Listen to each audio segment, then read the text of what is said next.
A swivel of rainbow light on brushed steel. A garage door creaks open in a dusty California morning.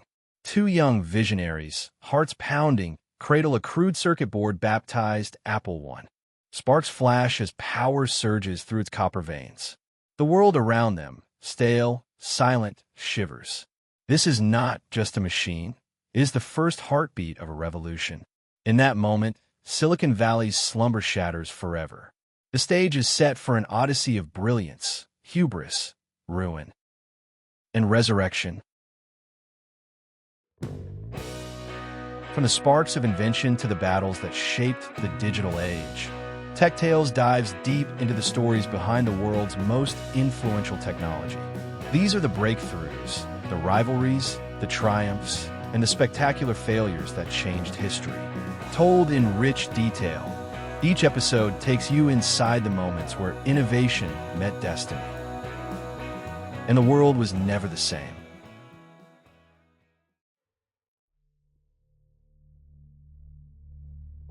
The mid-1970s were an age of restless circuitry. In living rooms, bulky television sets hummed with static. On desks, typewriters clacked with the stubborn finality of ink striking paper. Computers, those towering, air-conditioned behemoths, were the exclusive playthings of governments, corporations, and universities. Ordinary citizens might never touch one in their lifetime. But in the garages and spare rooms of America, a quiet insurrection was brewing. The Altair 8800, released in 1975, had cracked open the door. Hobbyists, soldering irons in hand, were wiring microprocessors onto bare boards, dreaming of machines that could sit on a desk, perhaps even in a home. The semiconductor revolution, powered by Intel's 8080 chip, and the meteoric rise of MOS Technology's 6502 was shrinking the impossible into something graspable. Silicon Valley, once a sleepy sprawl of orchards, was beginning to hum with the fever of invention. In this climate, the counterculture of the 1960s bled into the pragmatism of the 70s. The Homebrew Computer Club met in auditoriums and cafeterias, its members trading schematics like precious contraband. It was here that ideas leapt from napkin doodles into reality.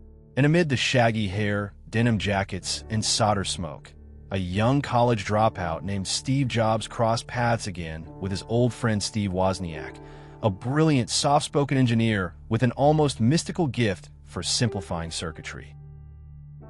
Jobs was a paradox, barefoot mystic and ruthless salesman, a man who could speak the language of both hippies and hardware investors.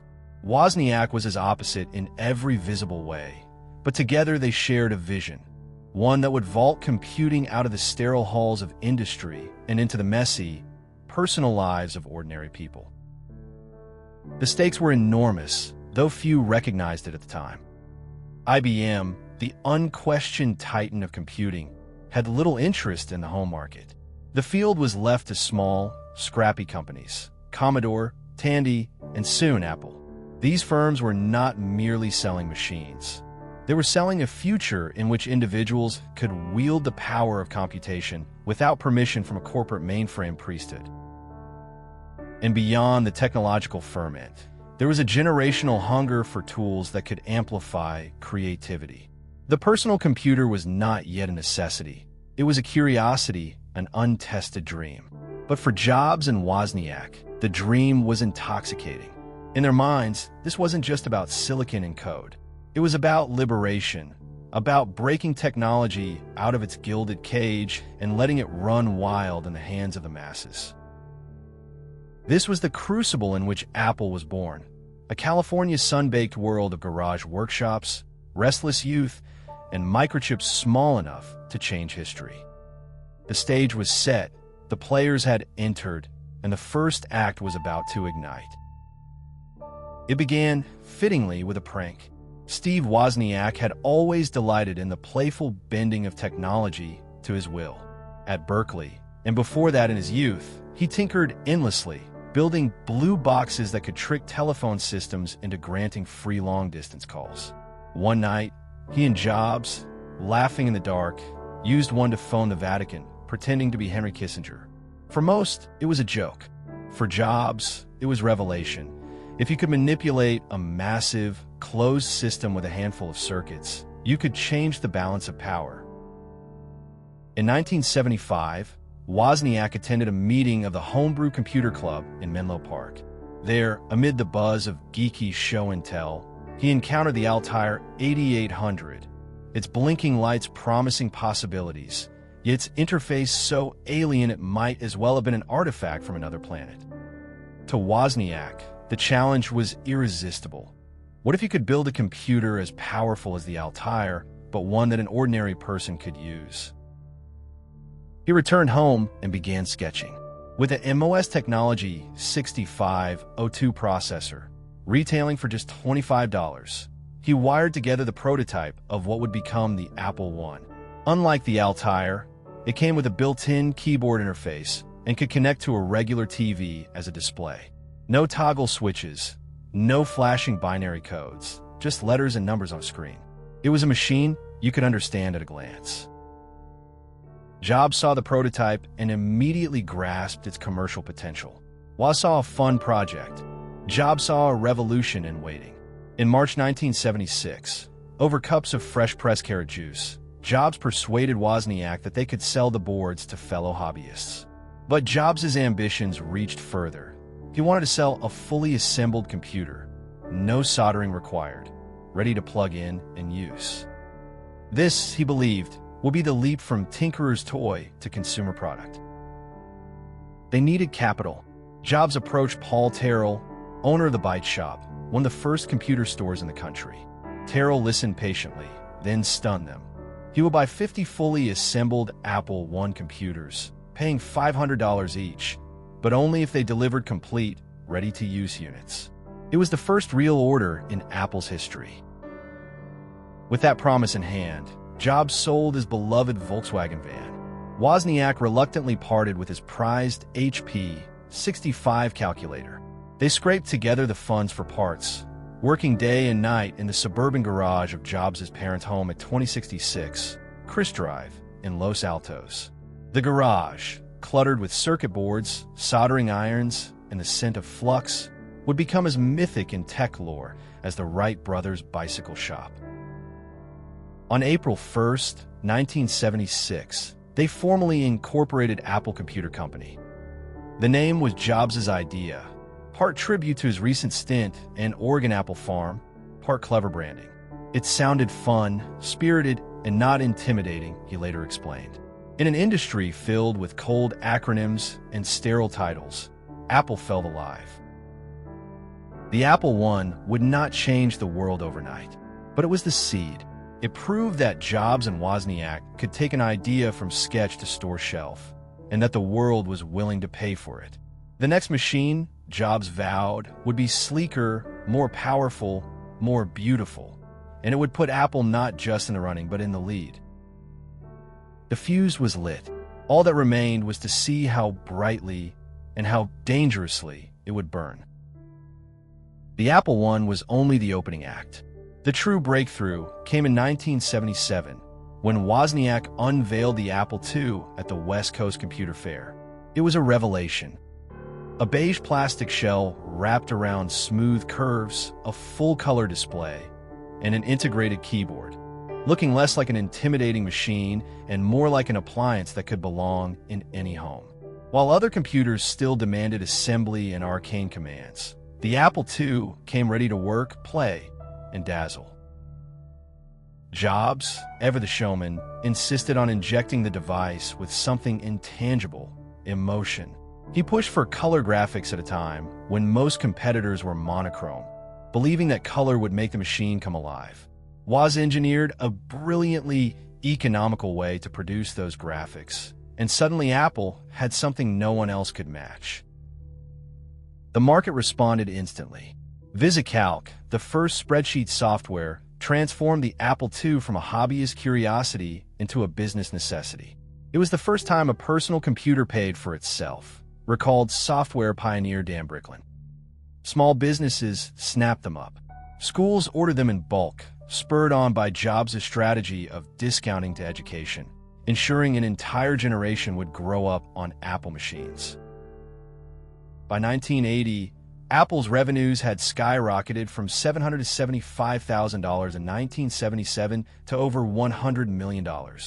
The company went public on December 12, 1980, in one of the largest IPOs since Ford in 1956, instantly minting hundreds of millionaires and making Jobs, just 25 years old, a celebrity in Silicon Valley and beyond. Flush with success, Apple turned its sights to the future. Jobs visited Xerox PARC in 1979, where he saw a working prototype of a graphical user interface. Icons, windows, and a mouse replacing the clunky text commands of the day. Within 10 minutes, it was obvious to me that all computers would work this way someday, Jobs later said. Determined to bring the concept to market, Apple began developing what would become the Lisa and, more importantly, the Macintosh.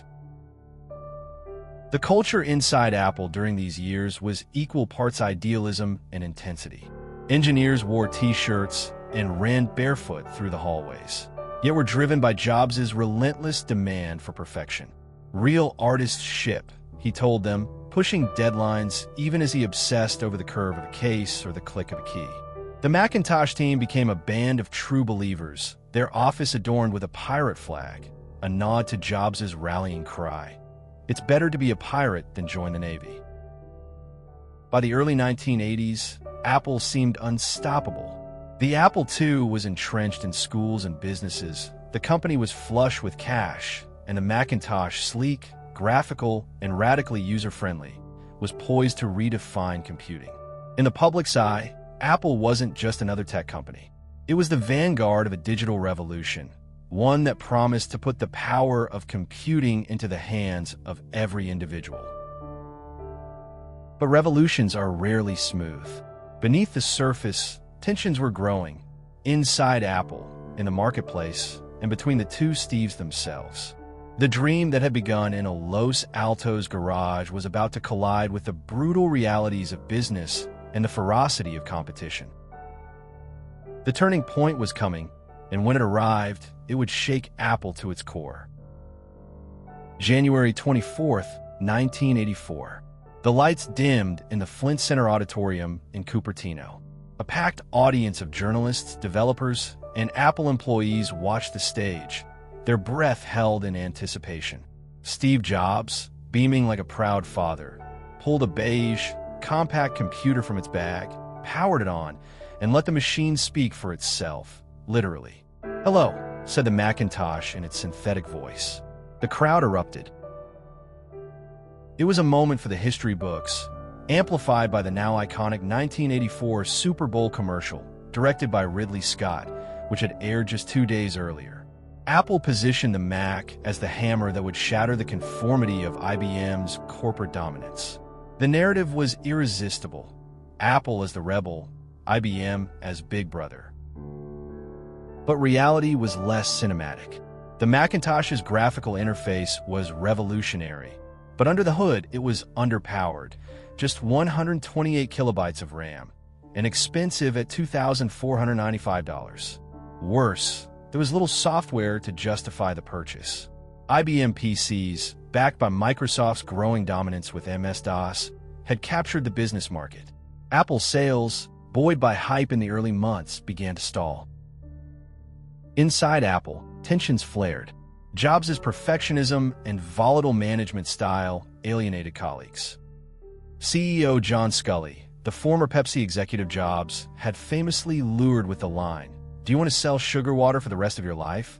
Or do you want to come with me and change the world?" Found himself increasingly at odds with Jobs over strategy. Jobs wanted to push the Macintosh aggressively, even at the expense of the profitable Apple II line. Sculley favored a more conservative approach. By 1985, the conflict boiled over. In a dramatic boardroom showdown, Sculley confronted Jobs with a vote of no confidence. The board sided with Sculley. Jobs, just 30 years old, was stripped of power and exiled from the company he had co-founded less than a decade earlier. "I was out, and very publicly out," Jobs later recalled. "What had been the focus of my entire adult life was gone." For Apple, the loss was equally profound. Without Jobs' vision, and without a clear strategy to compete with the flood of IBM-compatible PCs, the company drifted. The stage was set for a long, painful descent. What had been a symbol of defiance and creativity was about to face a decade of decline as competitors surged ahead and Apple's identity fractured. The fall was coming. The years after Jobs' departure were a slow bleed. Apple still had money, brand recognition, and loyal customers, but without its co-founder's obsessive clarity, the company began to drift. Through the late 1980s and early 1990s, product lines multiplied without focus. There were Macintosh II models, LC models, Performa models, often nearly identical machines with different names for different markets. Confusion reigned in both the showroom and the boardroom. The competition was merciless. IBM-compatible PCs, driven by Intel's rapidly improving processors and Microsoft's Windows operating system, flooded offices and homes. By 1995, Windows 95 offered a graphical interface that mimicked much of the Mac's appeal, only on cheaper hardware with a wider software library. Apple's once commanding technological lead had evaporated. There were bright spots. The PowerBook line in 1991 set the design standard for modern laptops. The Newton Message Pad, introduced in 1993, was an ambitious early attempt at a personal digital assistant. But the Newton's high price, limited performance, and mocked handwriting recognition turned it into a punchline rather than a breakthrough. Each misstep drained resources and eroded Apple's reputation. Financially, the situation grew dire. Losses piled up, $816 million in 1996 alone. Market share plummeted below 5%. Analysts predicted Apple's collapse was inevitable. Michael Dell infamously advised, "I'd shut it down and give the money back to the shareholders." In 1997, Apple was 90 days from running out of cash. Then, in a twist worthy of a corporate epic, the company looked backward to move forward. In 1996, Apple acquired Next, the computer company Steve Jobs had founded after his ouster. The deal brought advanced software technology into Apple's arsenal and brought Jobs back into its orbit. By July 1997, Jobs was interim CEO and already moving with surgical precision. He slashed the sprawling product line to 4 core quadrants, desktop and portable for consumers and professionals, killing dozens of underperforming models. He renegotiated supplier contracts, restored discipline to the design process, and courted bold partnerships, including a $150 million investment from arch-rival Microsoft, which committed to developing Office for Mac for the next 5 years. But Jobs' true masterstroke was cultural. He reignited Apple's identity as a challenger brand. The 1997 Think Different campaign reframed Apple not as a company selling beige boxes, but as a movement for the misfits and dreamers who see things differently. The ads, featuring icons from Einstein to Gandhi, reminded the world of Apple's soul. In 1998, that soul took physical form in the iMac. Designed by British industrial designer Johnny Ive, the iMac was a translucent, candy-colored computer that looked like nothing else on the market. It was friendly, approachable, and unmistakably Apple. Consumers responded in droves. The iMac sold 800,000 units in its first 5 months, pulling Apple back into profitability. The turnaround was breathtaking. In less than 2 years, Apple had gone from the brink of bankruptcy to profitability and renewed cultural relevance. Jobs had not only saved his company, he had set on a trajectory that would eventually make it the most valuable corporation in history. But that was still to come. For now, Apple was back on its feet, armed with focus, design flair, and a revitalized sense of mission. The fall had been brutal. The return was nothing short of legendary. Apple's revival in the late 1990s did more than rescue a struggling company. It rewrote the rules of the technology industry.